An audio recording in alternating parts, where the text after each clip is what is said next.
mamimiss mo yung birthday, mamimiss mo yung mga holidays and important family moments, di ba? Mataas yung sahod pero malayo ka sa family mo. So, pipili ka lang.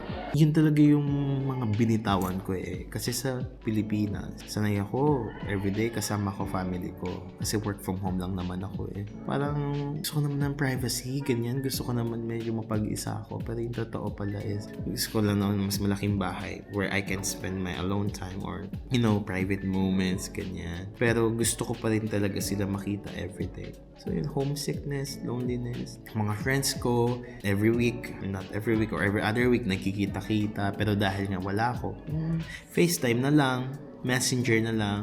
Next one, syempre pumunta ka dito sa trabaho, so dapat alamin mo, i-consider mo yung workloads or yung expectation mo sa trabaho. Some schools kasi, they expect their teachers to do other things than teaching. So may mga administrative work pa. Like sa Philippines, di ba? Bukod sa pagiging teacher, may mga admin tasks ka pa na gagawin. Kailangan mo umattend dito, umattend sa ganyan, ipasa to, ipasa yan, i-print to, i-submit yan sa division office, sa district office, consider mo pa rin yung workloads, yung lesson plan, ganyan, after ng working, yung extra school events, ano pa, mga activities.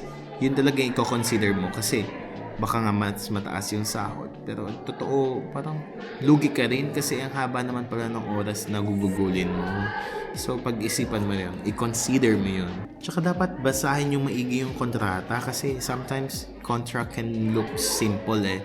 Pero yung totoo, yung workload talaga, sobrang bigat. Basahin mabuti yung kontrata. And dahil nga you'll be working abroad, consider mo yung visa and yung mga legal stuff, ganyan, legal issues. Sino magsisponsor ng visa mo? Ikaw ba gagastos? I-reimburse ba nila? Ano mangyayari kapag nag-quit ka? Kasi halimbawa hindi mo talaga kaya, hindi mo kaya yung workload. Or ano mangyayari kapag nag-quit ka? Or legal ba yung job mo? Dito ay hired ako ng government, ng ministry dito. Legal ba yung international school na papasukan mo or hindi?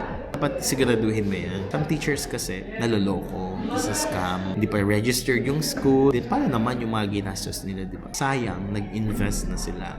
Hindi naman matutuloy. Next one, healthcare and insurance. Tanungin mo, may health insurance ba nakasama? Yung bang titirahan mo, may access siya sa hospitals na malapit? Siyempre, wala naman tayo sa Pilipinas.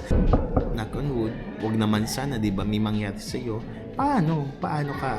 Paano i-address yung health issues mo? Yung ibang countries kasi, sobrang mahal nung healthcare. Sa Pilipinas din naman, di ba?